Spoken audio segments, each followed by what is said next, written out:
Hi everyone, I'm Josh and welcome to Josh Wright Piano TV.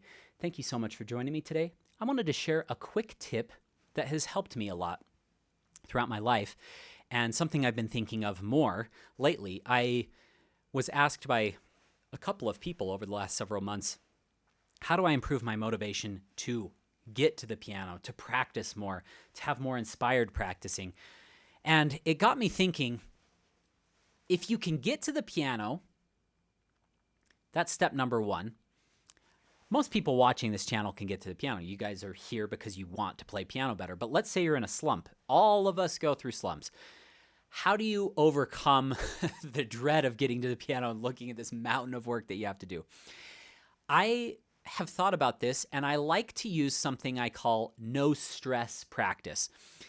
Being dad of two young kids, and my youngest just turned 1, and it's been the most tiring year of my life. Our daughter was an angel child.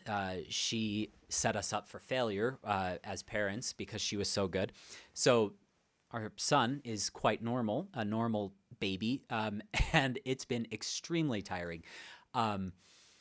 And I find that a lot of nights I only can get to the piano, or a lot of days I'm so busy with teaching, making these videos, answering emails, and just running our business. My wife teaches a lot of hours of piano. I teach a lot of hours of piano. The only time a lot of days I have to actually practice is 10 p.m. to midnight. Luckily, this is a pretty soundproof room that I can practice in, not wake anybody up. So we made it that way, actually. It was quite a project. But a lot of times at 10 p.m. after a full day of teaching between my wife and I and watching the kids and doing all these things, it's like I have very little energy left. How can I produce a good practice session? And a lot of times I'm like, I don't know. I know what I need to work on, but I don't know if I have the stamina to make it through. So what I'll do is I'll just come down and I'll just do some things that feel nice. I'll do some symmetrical scales to start with.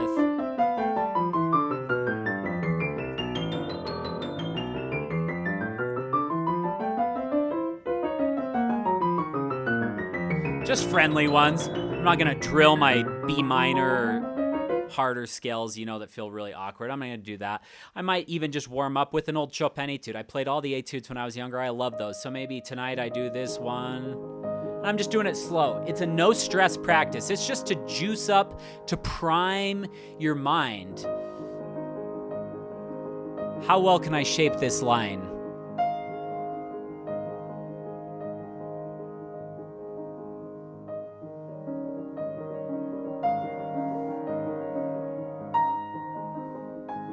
Maybe it's the berceuse that I've recently been working on. Maybe I'm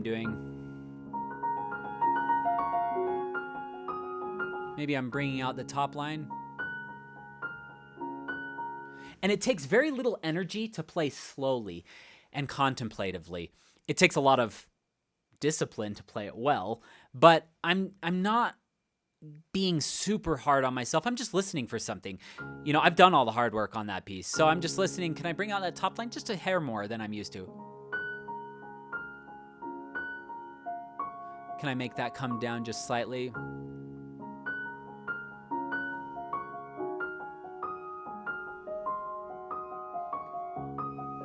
If I start and I go like this,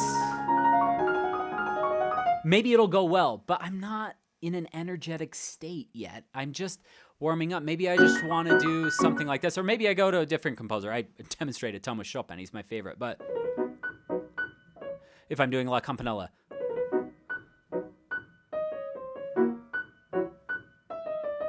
it doesn't even have to be something that you're planning on performing or working on. So rather than doing this and potentially failing because you're not warmed up, you're tired, you're not motivated, I'm just going slowly.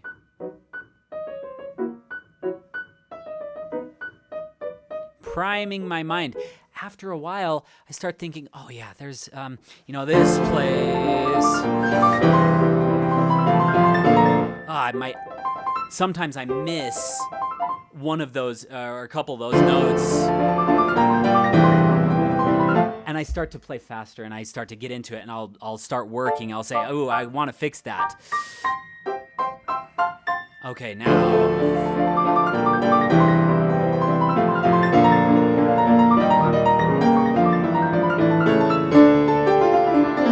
It's been a while.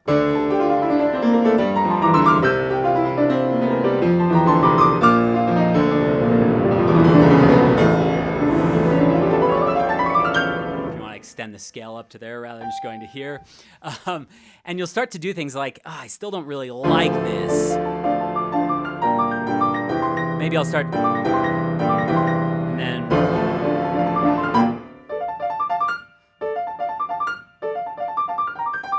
oh, that's feeling better. That one feels a little weak from there to there, so I'll work that.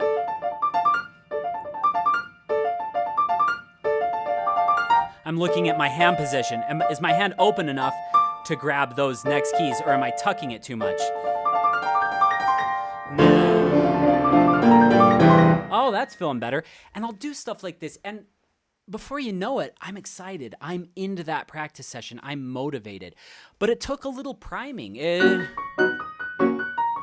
might take a little bit of this. It might take you longer to prime than you think. Maybe it's, a half an hour of playing Volados transcriptions, I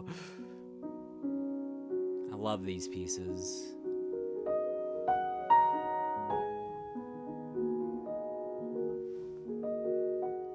Or maybe it's the cello sonata transcription.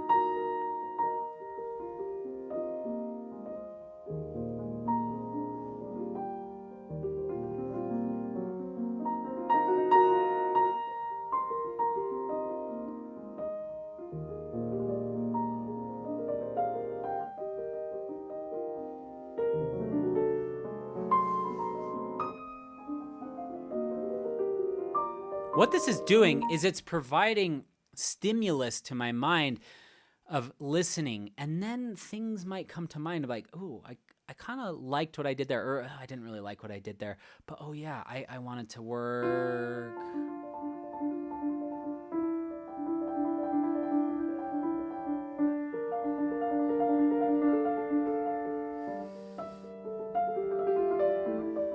The gentleness of the touch that I've developed in that cello sonata.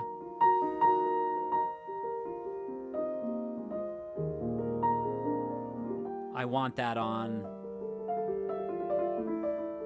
I was feeling a little too heavy yesterday.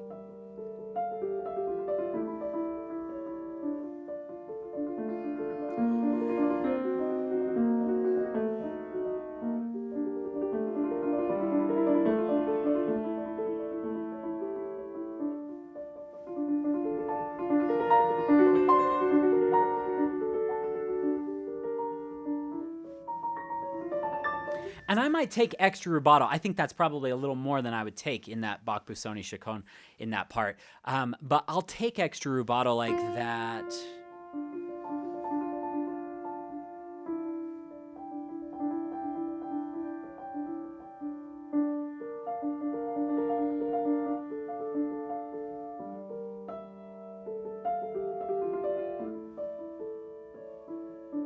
So when I put it into real time,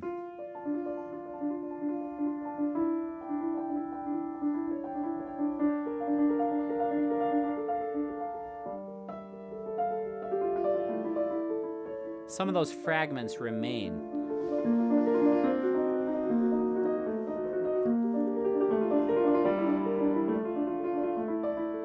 Sorry. Okay, and the fragments of the rubato and the shape, maybe it's minimized, maybe it's not so much.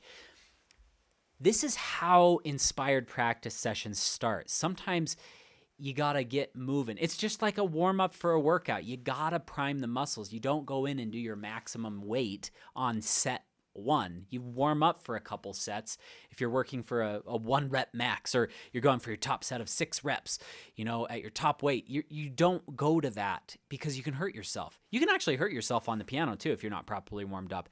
Usually you won't unless you're like jumping into really intense material. But I naturally choose pieces that will naturally warm me up before I get into really heavy material, or I'll do that heavy material really slowly. So if you're doing, this is actually a nice warm up.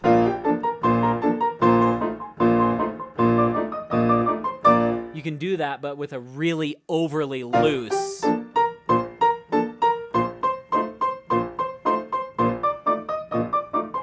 And piano playing is fun. In Heinrich Neuhaus's book, one line, I tell my students this all the time, I was like, one line that stood out to me that probably every other person on the planet skimmed over and like, that was insignificant. He's like, piano isn't just pleasurable to hear, it's pleasurable to play as well. And I loved that because it does feel really good. And after you try it a couple times slow, you're like, I kind of want to try that fast. And you're like, ooh, let me see if I can go a little faster. And then you start experimenting, and the best practice sessions are full of experiments. They are not full of drills and tasks that you've got to check off. They start with this no-stress practice of, let me just play a little bit of this to get my mind in a beautiful place, or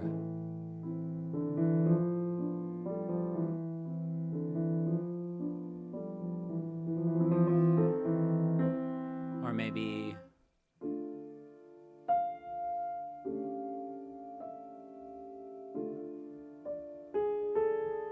and pretend that you're someone else. Every time I play this, I pretend that I'm Sergei Babayan, because the first time I heard that piece was in a lesson.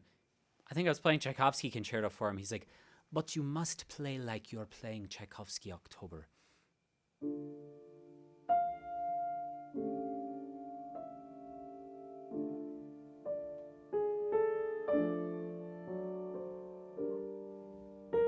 And I immediately went home and learned it. And it was one of the most beautiful moments in my musical life.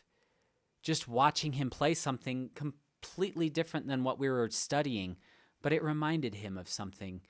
And that primed my mind to play the passage in Tchaikovsky better.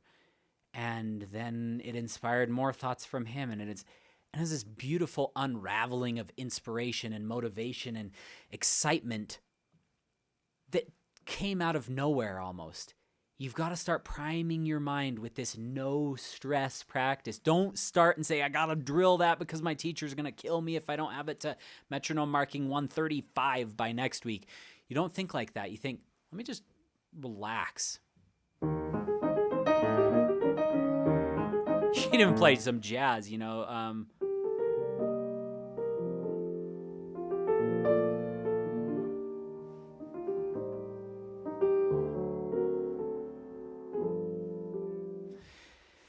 Whatever it takes to get your mind in a place to where it can receive inspiration and start experimenting and start thinking outside the box. I know this sounds kind of like a feel-good, touchy-feely type of video. It's not meant to be like that. This is actually very practical advice. Priming your mind for inspiration is extremely important. Don't sit down and say, let me turn on my metronome and start getting to work. If you're super juiced up on caffeine or something, maybe that's what you do. But for most of us, it takes a little bit of easing into it, just like a warm-up for a workout. And then it starts to happen. And it can happen spontaneously. A lot of great scientists and mathematicians and artists suddenly get inspiration out of nowhere. But they've primed their mind to do that by a lifetime of study, and then what they've been doing recently, what they've been working on, and then all of a sudden the inspiration will come. So I hope today's video has been helpful. If any of you have any questions, my email is josh@joshwrightpiano.com. I'll leave a few links in the description below. One of them is for a free webinar containing 10 of my favorite tips to help take your playing to a higher level. These are tips I use every day in my own teaching and practicing. I'll leave 2 links for my paid courses that go even deeper than this channel if you'd like to enroll in any of those. And then finally, I'll leave a link to my gear kit, which contains all the lighting, mics, cameras that I use to record these videos. Finally, if you haven't already subscribed, I would be greatly appreciative if you did. If you're getting any value from this, I would love if you could like the video and share it. Have a great week. Good luck in your practice sessions.